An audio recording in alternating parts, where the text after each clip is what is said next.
Oke, Assalamualaikum warahmatullahi wabarakatuh. Di inisiasi yang pertama ini kita akan membahas tentang bisnis dan lingkungan bisnis.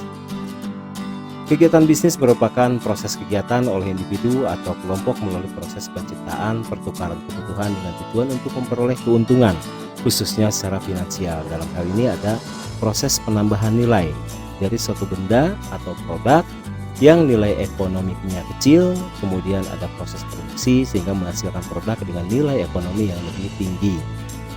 Organisasi bisnis merupakan suatu sistem yang terdiri berbagai subsistem yang terdiri dari input, proses, dan output.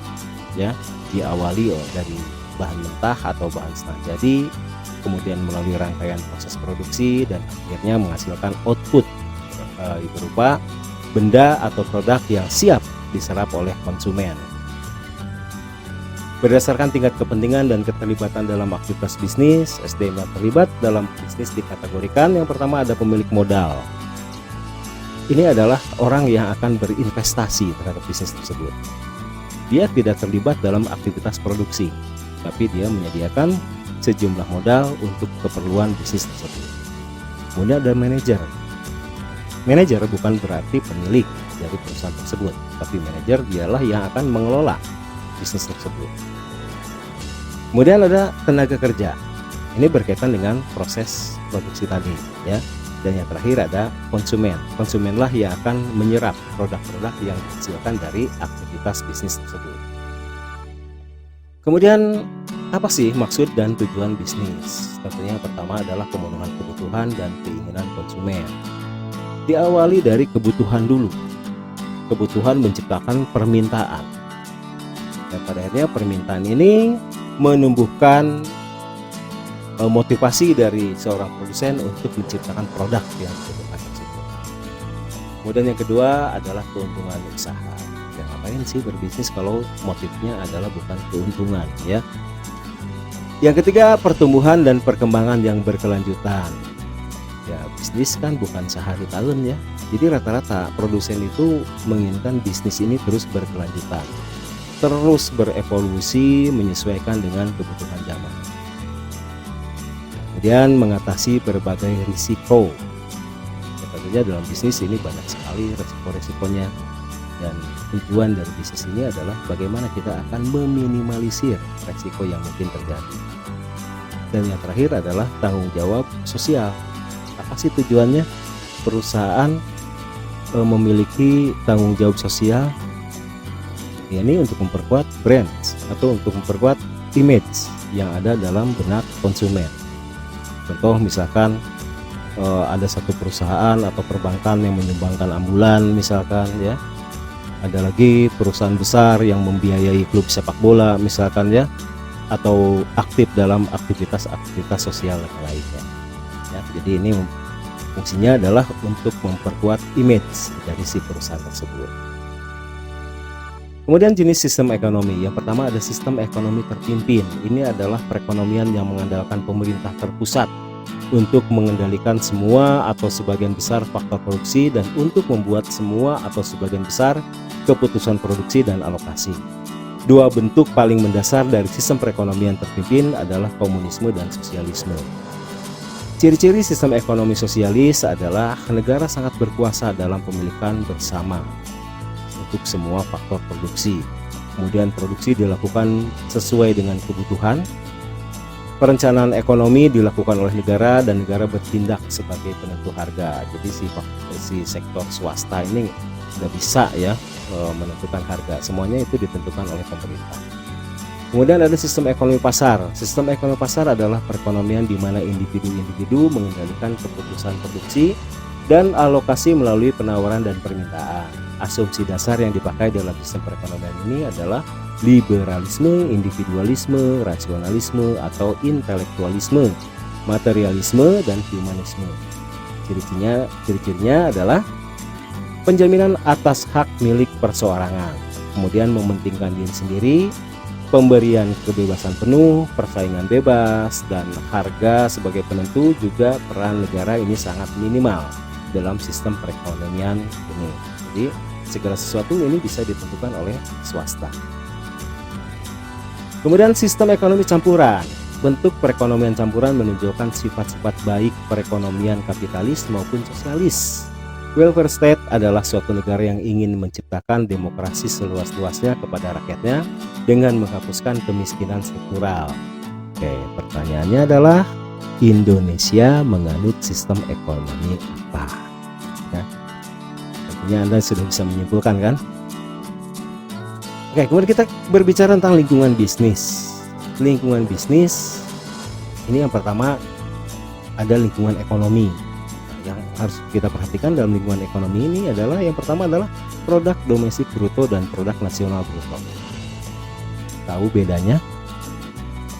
Kedua hal ini berbicara tentang pendapatan. Cuman bedanya yang pertama kalau produk domestik bruto ini menghitung seluruh output produksi yang dihasilkan oleh suatu negara. Apakah itu rakyat atau warga negara itu sendiri ataupun orang asing yang berada dalam negara tersebut. Kalau domestik bruto artinya ini menghitung output secara nasional, yaitu warga negara baik yang berada di Indonesia ataupun berada di luar negeri. Jadi kalau dalam perhitungan produk nasional bruto ya, ini orang Indonesia yang berada di luar negeri ini dimasukkan dalam perhitungan. Tapi orang asing yang berada di Indonesia itu tidak dimasukkan sebagai produk nasional bruto. Kemudian yang kedua ada tingkat pengangguran.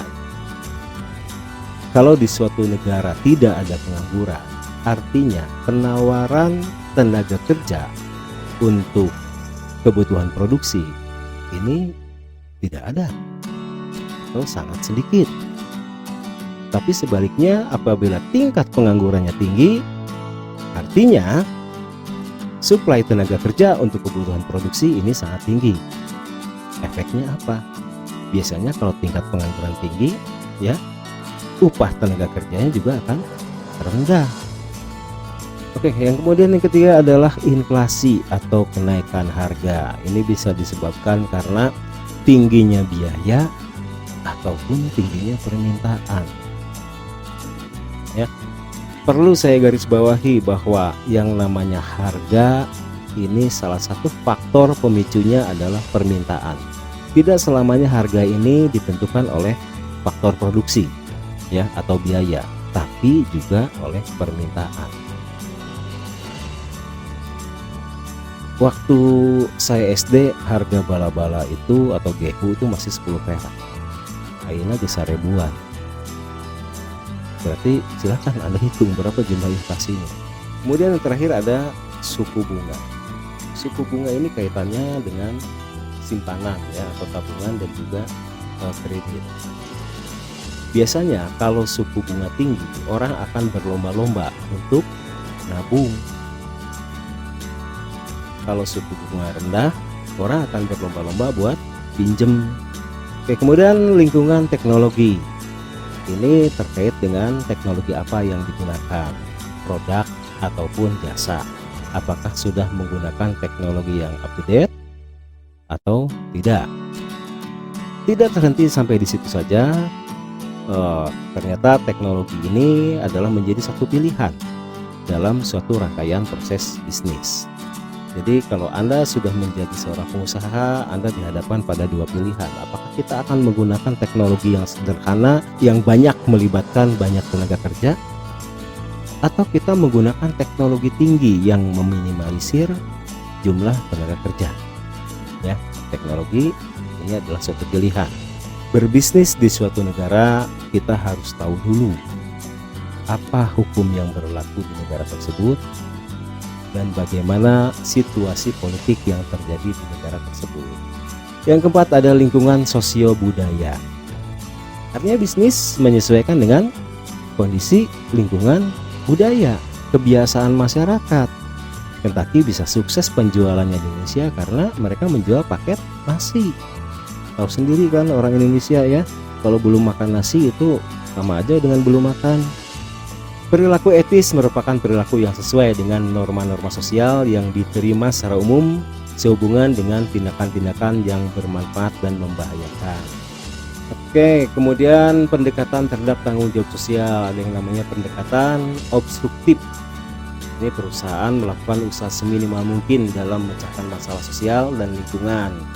Tindakan lain adalah melakukan usaha menolak atau menutupi pelanggaran yang dilakukan. Jadi ini pokoknya mah kalau ada masalah lah. Ini pendekatan objektif. Ada lagi pendekatan defensif. Perusahaan yang hanya memenuhi persyaratan hukum secara minimum atas komitmennya terhadap kelompok dan individu dalam lingkungan sosialnya. Apabila melakukan pelanggaran, maka perusahaan juga akan berusaha menutupi kesalahan, mengakuinya dan mengambil tindakan perbaikan yang sesuai. Jadi lamun pendekatan defensif mah ya, pokoknya mah lo sing lo bawe aturanana gitu kan, gak boleh ini, gak boleh ini gitu ya. Itu akan mempengaruhi pola atau perilaku dari si karyawannya. Dengan pendekatan akomodatif akan melakukan tanggung jawab sosial melebihi persyaratan hukum minimum dalam rangka memenuhi komitmennya terhadap kelompok dan individu dalam lingkungan sosialnya. Pendekatan proaktif, perusahaan secara aktif akan mencari peluang untuk melakukan tanggung jawab sosial dan memberikan sumbangan demi kesejahteraan kelompok dan individu dalam lingkungan sosial. Oke, bidang-bidang tanggung jawab sosial. Ada investasi dalam lingkungan masyarakat. Jadi perhatikan juga ya tanggung jawab sosial yang seperti ini. Misalkan seperti keterlibatan perusahaan dengan lingkungan masyarakat. Kalau misalkan masyarakat sekitar butuh seragam poli kasih ya, ini kan investasi juga, nanti masyarakat akan ikut menjaga ke perusahaan kita. Kemudian investasi dalam usaha kecil, ingat kebutuhan bahan baku ya atau bahan mentah ini biasanya kita ambil dari perusahaan-perusahaan kecil, dari usaha-usaha kecil. Nah, itu menjadi input untuk proses produksi selanjutnya yang dilakukan oleh perusahaan kita. Kemudian jangan lupa pendidikan dan pelatihan. Ini biasanya untuk karyawan, tambah tuh skill karyawan ya, supaya produktivitasnya juga meningkat. Kebijakan dan program ketenaga kerjaan ya, wajib tuh karyawannya diikutkan BPJS. Tanggung jawab terhadap lingkungan, AMDAL-nya jangan lupa ya, dan juga perlindungan konsumen. Oke, itu ya yang kita bahas dalam bisnis dan lingkungan bisnis. Oke, kemudian globalisasi dan bisnis internasional. Perekonomian dunia telah semakin terbuka dan menjadi satu kesatuan ekonomi global. Globalisasi merupakan suatu kondisi saling tergantung dalam jaringan internasional yang meliputi transportasi, distribusi, komunikasi, dan ekonomi yang melampaui garis batas teritori suatu negara. Globalisasi membuat proses produksi dan konsumsi produk menjadi suatu jaringan internasional yang melibatkan banyak negara. Salah satu bentuk globalisasi ekonomi adalah terbentuknya perusahaan global yang semakin berkembang. Apa sih yang mendorong globalisasi? Tentunya yang pertama adalah karena adanya dorongan pasar. Seperti Unilever, perusahaan asing mendirikan pabriknya di Indonesia. Apa motifnya? Ya karena memang pasar di Indonesia itu besar dan memiliki tingkat permintaan terhadap produk-produk yang sangat tinggi, terutama produk kebutuhan sehari-hari yang biasanya diproduksi oleh Unilever. Yang kedua, dorongan biaya, contohnya biaya tenaga kerja. Kenapa perusahaan asing mendirikan pabriknya di Indonesia? Ya karena dinilai biaya tenaga kerja Indonesia itu rendah. Nah, dalam faktor globalisasi itu memerlukan yang namanya kedekatan, di mana kemajuan teknologi dan informasi semakin memperdekat jarak antara satu tempat dengan tempat yang lain. Yang kedua, lokasi. Globalisasi mendorong perusahaan bisnis untuk mengandalkan banyak tempat sebagai tempat usaha maupun pemasaran produk mereka.